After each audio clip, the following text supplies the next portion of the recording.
नमस्ते, सत श्री अकाल, आदाब। टीएस मदान आपका दोस्त, आपका हमसफर। ये वीडियो किसी भी लाइफ इंश्योरेंस कंपनी को प्रमोट नहीं करती है और ना ही मैंने किसी लाइफ इंश्योरेंस कंपनी, किसी एडवाइजर, किसी ब्रोकर का नाम लिया है। इसका मकसद सिर्फ एंड सिर्फ मेरे यंग व्यूअर्स की नॉलेज को बढ़ाना है। यंग एज में या फिर कह लो करियर की शुरुआत में आपके लिए लाइफ इंश्योरेंस करवानी बहुत जरूरी है। क्यों जरूरी है, कैसे प्लान लेने चाहिए, ये हम आज की इस वीडियो में डिस्कस करेंगे। लाइफ इंश्योरेंस की जब मैं बात करता हूं तो मेरा इशारा सिर्फ रिस्क कवरेज पे होता है। लाइफ इंश्योरेंस पॉलिसी तीन कारणों से ली जाती है। One is saving purpose, investment purpose, second is tax rebate and third is risk coverage. Investment purpose and tax rebate में बहुत आर्गुमेंट्स हो सकते हैं, कई और प्रोडक्ट्स हो सकती हैं, लेकिन इंश्योरेंस यानी रिस्क कवरेज केवल एक लाइफ इंश्योरेंस कंपनी ही प्रोवाइड करवा सकती है। मेरी सलाह है कि पॉलिसी लेते समय ऐसा प्लान लेना चाहिए जिसमें रिस्क कवरेज का मकसद जरूर पूरा होता हो। टैक्स बेनिफिट्स तो तकरीबन हर प्लान में मिल ही जाते हैं और अगर सेविंग साथ में हो रही हो दैट्स बेटर। जितनी छोटी एज पर लाइफ इंश्योरेंस करवाओगे उतना ही अच्छा है, क्योंकि rate of premium age at entry पर बेस्ड होता है। यंग एज पे ये बहुत कम होता है और जो रेट एक बार फिक्स हो जाता है पूरी टर्म ऑफ प्लान चलता है। से आपने 25 साल की उम्र में 40 साल की पॉलिसी ले ली, जो रेट ऑफ प्रीमियम आज होगा वही 40 साल चलेगा। लाइफ इंश्योरेंस की ड्यूरेशन लंबी से लंबी होनी चाहिए। एग्जाम्पल, आपने 25 साल की उम्र में इंश्योरेंस करवाई से 20 साल के लिए, मतलब 45 की एज में, 45 की एज में मैच्योर हो जाएगी। 45 की एज तक मरने की प्रोबेबिलिटीज बहुत कम होती हैं एंड 45 इयर्स की एज के बाद जब दोबारा इंश्योरेंस करवाई जाती है तो रेट ऑफ प्रीमियम उस एज के अकॉर्डिंगली यानी 45 इयर्स की एज के अकॉर्डिंगली ही फिक्स होगा। इसका मतलब जितने भी पॉलिसीज छोटी उम्र में मैच्योर हो जाती हैं उनको मैं टेक्निकली रिस्क कवरेज नहीं कह सकता। यानी जब डेथ दिखाई देनी शुरू होती है तो वर्चुअली सब पॉलिसीज मैच्योर हो चुकी होती हैं एंड बंदा उस समय विदाउट रिस्क कवर हो जाता है। मेरे फादर की डेथ 60 की एज में हुई थी। काफी लाइफ इंश्योरेंस पॉलिसीज खरीदी थी, टैक्स पर्पस भी था, लेकिन जब उनकी डेथ हुई तो सभी पॉलिसीज पहले मैच्योर हो चुकी थी और हमारी फैमिली को कोई भी क्लेम नहीं मिल सका। तब शायद उनको किसी ने ये समझाया ही नहीं होगा। तब उस एज पर यानी बढ़ी हुई एज पर एक तो मैंने कहा कि प्रीमियम महंगा हो चुका होता है, दूसरा उस एज तक किसी ना किसी बीमारी ने घेर लिया होता है, इसलिए या तो हमें इंश्योरेंस मिल नहीं पाती और अगर मिल भी जाती है तो बहुत महंगी। प्लान्स की ड्यूरेशन इस तरह से डिसाइड कीजिए कि लाइफ के डिफरेंट फेजेस पर आपको मैच्योरिटीज मिलती रहें। आप एक से ज्यादा पॉलिसीज भी ले सकते हैं और एक प्लान ऐसा लीजिए जो सिर्फ एंड सिर्फ रिस्क कवर ही करता हो एंड हमारे इस दुनिया से जाने के बाद हमारे डिपेंडेंट्स को ही उसका क्लेम मिले। से आज आप 25 इयर्स के हो, एंडोमेंट प्लान के साथ साथ एक होल लाइफ प्लान भी खरीद लीजिए।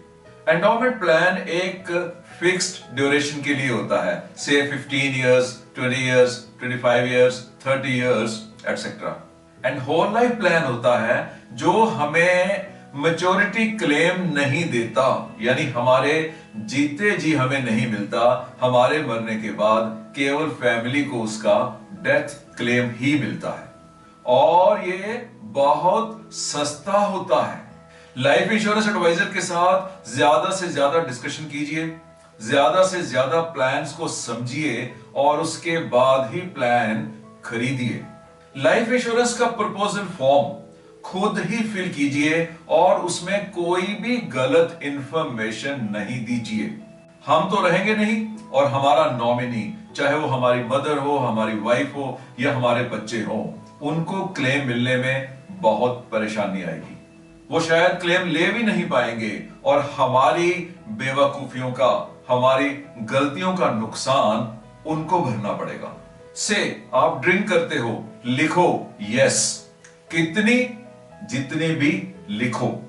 आप स्मोक करते हो, लिखो यस, कितनी, जितनी भी करते हो लिखो।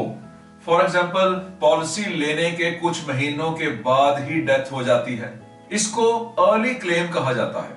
एंड लाइफ इंश्योरेंस कंपनीज ऐसी डेथ को प्रोब करती है, तहकीकात करती है, और रिपोर्ट्स में पाया जाता है कि डेथ शराब पीने के कारण हुई, और ऐसे में हमने लिखा था कि शराब नहीं पीते हैं, मतलब झूठ लिखा था, और इस तरह डेथ क्लेम में झगड़ा पड़ सकता है।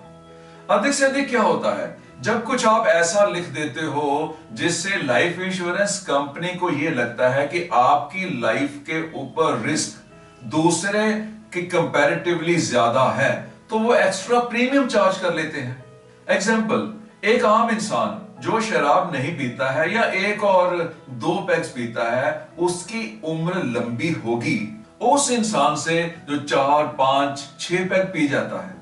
ऐसे में कंपनी एक्स्ट्रा रिस्क को कवर करने के लिए एक्स्ट्रा प्रीमियम चार्ज कर लेती है। एक और एग्जांपल, ऑफिस में काम करने वाले एग्जीक्यूटिव की लाइफ पर रिस्क उस बंदे से कम होगा, उस बंदे की लाइफ के कंपैरेटिवली कम होगा जो एक माइन में काम करता है। और ऐसे में अगर आप सच लिखोगे कि आप माइन में काम करते हो तो थोड़ा एक्स्ट्रा प्रीमियम लग सकता है, लेकिन क्लेम लेने में झगड़ा नहीं होगा। लेकिन अगर आप उस एक्स्ट्रा प्रीमियम को बचाने के लिए कुछ झूठ लिख देते हो, तो वैसे भी इंश्योरर का यानी इंश्योरेंस कंपनी का राइट बन जाता है कि वो आपको उसका क्लेम ना दे, क्योंकि आपने भी तो रिक्वायर्ड प्रीमियम से कम प्रीमियम दिया था। डेट ऑफ बर्थ भी सही दो और उसका प्रूफ भी सही दो। फैमिली हिस्ट्री भी नहीं छिपाओ। से आपके फादर की डेथ अगर डायबिटीज के कारण हुई है तो उसमें लिख दो कि उनकी डेथ डायबिटीज के कारण हुई है, और अगर हार्ट फेल हुआ है तब भी उसमें मेंशन कर दो कि हार्ट फेल हुआ था। जनरली लोग जब इंश्योरेंस की पॉलिसी लेते हैं तो जो नॉमिनेशन करते हैं वो एक स्टैंडर्ड पैटर्न में ही करते हैं, यानी बैचलर्स मोस्टली अपनी मदर को नॉमिनी बनाते हैं एंड मैरिड लोग मोस्टली अपनी वाइफ को। एक तो आपको पता होना चाहिए कि नॉमिनी कभी भी चेंज हो सकता है। नॉमिनी का मतलब कि ये पॉलिसी मेरी है, इसमें मैं पैसे भर रहा हूं, अगर मैं मैच्योरिटी तक जिंदा रहा तो इसका क्लेम मुझे देना, और अगर मैं जिंदा नहीं रहा तो इसका डेथ क्लेम इस बंदे को दे देना, और उसको कहते हैं नॉमिनी। तो ये नॉमिनी प्लान की ड्यूरेशन में, प्लान की टर्म में कभी भी चेंज किया जा सकता है। आप चाहो तो शादी के बाद अपनी मदर की जगह अपनी वाइफ को नॉमिनी बना सकते हो। दूसरा, ध्यान रहे, अगर नॉमिनी की डेथ इंश्योर्ड से यानी जिसकी इंश्योरेंस हुई है उससे पहले हो जाती है तो वो पॉलिसी विदाउट नॉमिनेशन हो गई, and in case of death उसके क्लेम का भी इश्यू बनेगा। इसलिए कीप इन माइंड कि अगर नॉमिनी पहले मर जाता है तो उस पॉलिसी में एक नई नॉमिनेशन करवानी होती है। इनकम लिखते समय भी सही इंफॉर्मेशन दीजिए, क्योंकि सम एश्योर्ड यानी बीमे की रकम आपकी नेट वर्थ पे डिपेंड करती है। जैसे कार की इंश्योरेंस उसकी कीमत पर डिपेंड करती है, वैसे ही हमारी इंश्योरेंस हमारी कीमत पर डिपेंड करती है। यानी हमारे जाने से हमारे डिपेंडेंट्स को कितना नुकसान हो सकता है, कितना फाइनेंशियल लॉस हो सकता है। इसीलिए कम इनकम वाले लोग बड़ी लाइफ इंश्योरेंस की पॉलिसी नहीं खरीद सकते, और अगर झूठ बोलकर ले भी लेते हो तो बाद में ये भी एक झगड़े का कारण बन सकता है। अगर आप अपनी पॉलिसी के अगेंस्ट लोन लेते हो, से बैंक से या किसी फाइनेंशियल इंस्टीट्यूशन से, तो वो बैंक पॉलिसी को अपने नाम असाइन करवा लेता है। मींस कि ये पॉलिसी मेरी है, इसका क्लेम बैंक को ही मिले, वो क्लेम कैसा भी हो, चाहे मैच्योरिटी क्लेम हो, चाहे वो डेथ क्लेम हो। और जब वो पॉलिसी असाइन होती है उस बैंक के नाम, तो उस पॉलिसी में जो नॉमिनेशन थी वो ऑटोमेटिकली कैंसिल हो जाती है। लेकिन जब आप वो लोन लौटा देते हो तो वो असाइनमेंट कैंसिल कर दी जाती है एंड नॉमिनेशन दोबारा करवानी होती है। Otherwise that policy is without nomination. अगर आपकी लाइफ के ऊपर एक पॉलिसी खरीदी गई हो जब आप माइनर थे, जब आप 18 साल से कम थे, से आपके फादर ने वो पॉलिसी खरीदी, उस केस में वो प्रपोजर हुए और आप लाइफ एश्योर्ड हुए, और ऐसे केस में फादर ही नॉमिनी है, यानी प्रपोजर ही नॉमिनी है। लेकिन जब आप 18 साल के हो गए, अडल्ट हो गए, मेजर हो गए, तो वो पॉलिसी के मालिक आप हो गए, यानी आप ही प्रपोजर हो गए। एंड इस केस में आपको एक नॉमिनेशन करवाना होगा, एक नॉमिनी बनाना होगा। Next is address.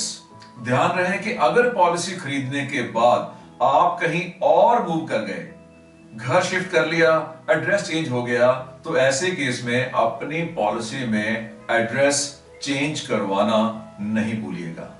बहुत बहुत बहुत जरूरी बात, अपनी पॉलिसी की जानकारी अपनी फैमिली को जरूर दीजिएगा, खासकर अपने नॉमिनी को, ताकि किसी भी अनहोनी में उसको पता तो हो कि आपने उसके लिए क्या छोड़ा है, क्या प्लान किया था।